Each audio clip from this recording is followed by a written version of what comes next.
عزیز طلبہ السلام علیکم۔ اللہ تعالیٰ سے امید کرتی ہوں کہ آپ اللہ تعالیٰ کے فضل و کرم سے خیر و عافیت سے ہوں گے اور روزانہ اردو سے متعلقہ اپنے مطالعے کو جاری رکھے ہوئے ہوں گے۔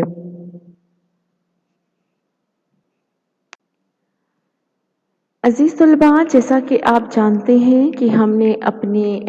گزشتہ لیکچر میں قواعد سے متعلقہ کچھ چیزوں پر شاعری کی خوبصورتی بڑھانے کے لیے کچھ چیزیں سنتیں ہم نے بیان کی تھیں اپنے حصہ اول میں علم بدیع کے حوالے سے، جس میں ہم نے حسن تلمیح، حسن مراعات النظیر کے حوالے سے ہم نے اس میں دیکھا تھا، پڑھا تھا کہ کس طرح جو ہے یہ صنعتیں جب آتی ہیں تو ہمارے کلام میں ایک اچھوتا پن پیش کرتی ہیں، ایک انوکھا پن لے آتی ہیں، ایک خوبصورتی سجاوٹ اور آرائش کا کام دیتی ہیں۔ تحریر کا جو لطف ہے، کلام کا جو لطف ہے، اس کو دوبالا کر دیتی ہیں۔ تو علم بدیع ہم نے پڑھا تھا کہ علم بدیع ایسا علم ہے، علم بدیع دراصل انوکھے پن کو، ندرت کو، کسی نئی بات کو لے کر آنا علم بدیع کہلاتا ہے، اور اس کی چند چیدہ جو ہیں وہ صنعتیں ہیں جو کلام میں جو ہیں وہ خوبصورتی پیدا کرتی ہیں۔ تو ہم نے حصہ اول میں ہم نے تقریباً چند ایک جو ہے علم بدیع سے متعلقہ چند صنعتوں کا مطالعہ کیا تھا۔ اب ہم حصہ دوم میں ہماری آئندہ آنے والے جو ہیں کچھ صنعتیں جو کہ کلام میں خوبصورتی پیدا کرنے کے لیے شعراء جو ہیں استعمال کرتے ہیں، اس کو دیکھ لیتے ہیں۔ عزیز طلبہ، ہمارے پاس صفت العادات ایک صنعت ہے جو کہ اکثر جو ہے ہمیں شاعری میں ملتی ہے۔ صفت العادات، جیسا کہ آپ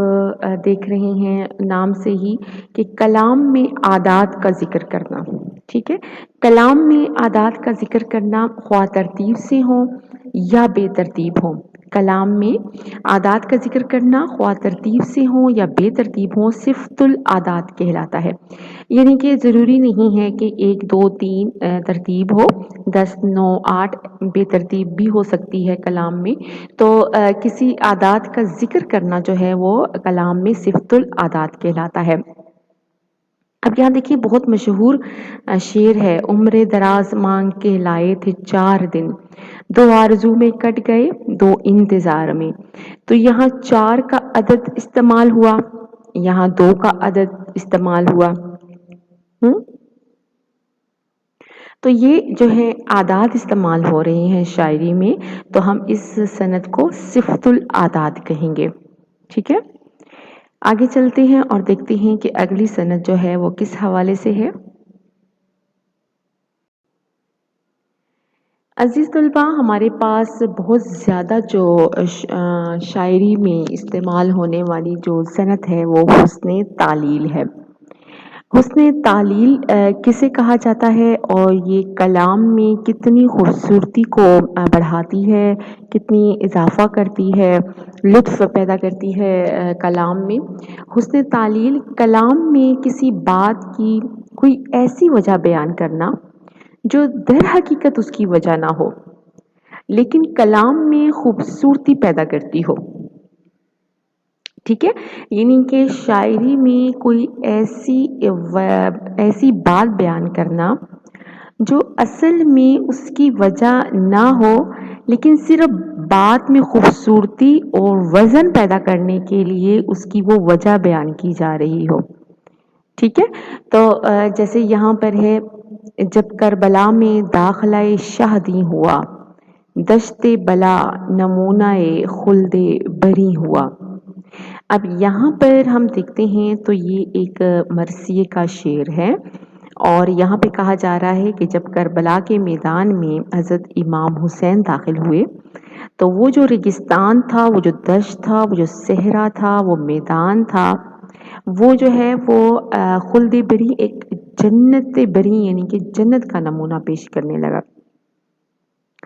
تو ہم دیکھتے ہیں کہ اصل میں دشت کو جنت نظیر یا جنت نظر آنے کی جو اصل وجہ ہے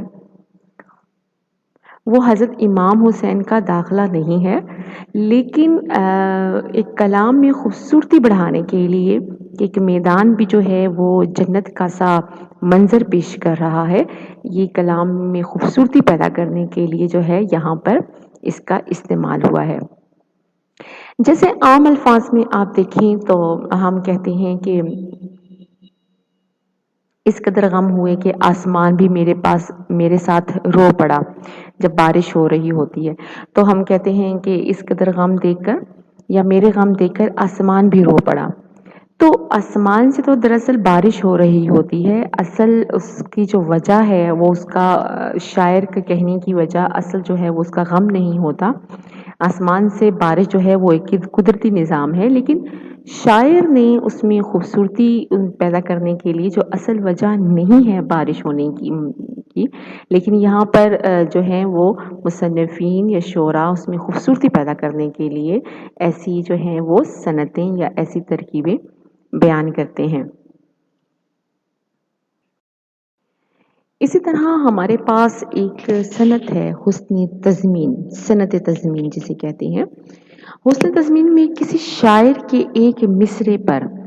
دوسرا مصرع لگا کر نیا شعر کہنا صنعت تضمین کہلاتا ہے۔ یعنی کہ کوئی بھی علامہ اقبال کا کہا ہوا شعر ہے، مشہور شعر، کوئی بھی مرزا اسد اللہ خان غالب کا کہا ہوا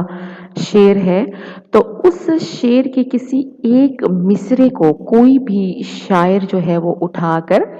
اپنے مصرے کے ساتھ جو ہے اس کو جوڑ دیتا ہے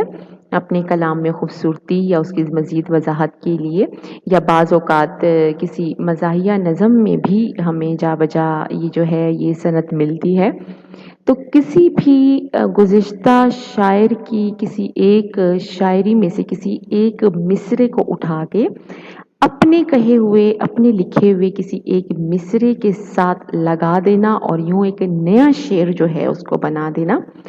اس کو حسن تضمین کہا جاتا ہے۔ دراصل حسن تضمین جب بھی کسی نظم میں یا کسی غزل میں آئے گا تو وہ مصرع لازمی جو ہے وہ واوین میں لکھا ہوا ہوگا، ٹھیک ہے۔ یہاں تو آپ کو ایک کوما کی علامت، سکتہ کی علامت ہے، لیکن یہاں پر آپ کو واوین میں لکھا ہوا، جہاں غزل میں نظم میں آپ کو واوین میں لکھا ہوا اگر کوئی مصرع نظر آتا ہے تو اس سے مراد ہے کہ حسن تضمین یہاں پر استعمال ہوئی ہے، یعنی کہ یہ جو مصرع ہے جو کہ واوین میں ہے وہ اصل میں اس جو کلام جس سے منسوب ہے اس شاعر کا نہیں ہے، بلکہ اس نے کسی اور شاعر کا جو ہے مصرع جو ہے اپنے کلام میں شامل کر لیا ہے۔ جیسے یہاں پر ایک شعر ہے، یہ کام آئیں نہ آئیں ہم انہی سے کام لیتے ہیں، یہ ایک پرائیویٹ بسوں کے حوالے سے، پاکستان کی بسوں کے حوالے، سڑکوں کے حوالے سے ہے کہ سڑکیں جو ہیں یہاں کی کس قدر جو ہیں وہ خستہ حال اور انتہائی ابتر حالت میں ہیں، تو وہ سڑکوں کے حوالے سے کہتے ہیں کہ یہ کام آئیں نہ آئیں ہم انہی سے کام لیتے ہیں، گلوں سے خار بہتر ہیں جو دامن تھام لیتے ہیں۔ اب یہ گلوں سے خار بہتر ہیں جو دامن تھام لیتے ہیں، یہ مصرع مرزا اسد اللہ خان غالب کا ہے، ٹھیک ہے۔ یہ کام آئیں نہ آئیں ہم انہی سے کام لیتے ہیں جعفری کا شعر ہے، مزاحیہ نظم میں سے لیا گیا ہے، لیکن انہوں نے اپنے کلام میں مرزا غالب کا یہ مصرع ڈال دیا ہے، انتہائی مشہور مرزا غالب کا شعر ہے اس کا مصرع ڈال دیا ہے، لیکن جہاں مصرع واوین میں لکھا ہوگا تو وہ تضمین کی صورت میں ہوگا۔ یہ کام آئیں نہ آئیں ہم انہی سے کام لیتے ہیں، گلوں سے خار بہتر ہیں جو دامن تھام لیتے ہیں، ٹھیک ہے۔ یہ حسن تضمین کی مثال ہے۔ عزیز طلباء، یہ تمام جو شاعری میں شاعری کی خوبصورتی بڑھانے کے لیے صنعتیں استعمال ہوتی ہیں، یہ آپ کے لیے جاننا، ان کو سمجھنا بہت ضروری ہے۔ یہ امید کرتی ہوں کہ آپ گھر میں بھی اپنے جو اردو سے متعلقہ جو آپ مطالعہ کر رہے ہیں ان کے جو مشقی کام ہے اس کو دیکھتے ہوئے، کیونکہ وہاں پر بھی ان کی تفصیلات موجود ہیں، آپ اپنا مطالعہ جاری رکھیں گے اور اسی سے وابستہ جو ہیں اشعار جو ہیں آپ اپنے پاس جو ہیں وہ یاد دہانی کے لیے لکھتے رہیں گے۔ امید کرتی ہوں کہ جہاں رہیں گے اللہ تعالیٰ کے فضل و کرم سے خیر و عافیت سے رہیں گے اور اپنے مطالعے کو روزانہ اپنے مقررہ اوقات میں جاری رکھیں گے انشاءاللہ۔ شکریہ۔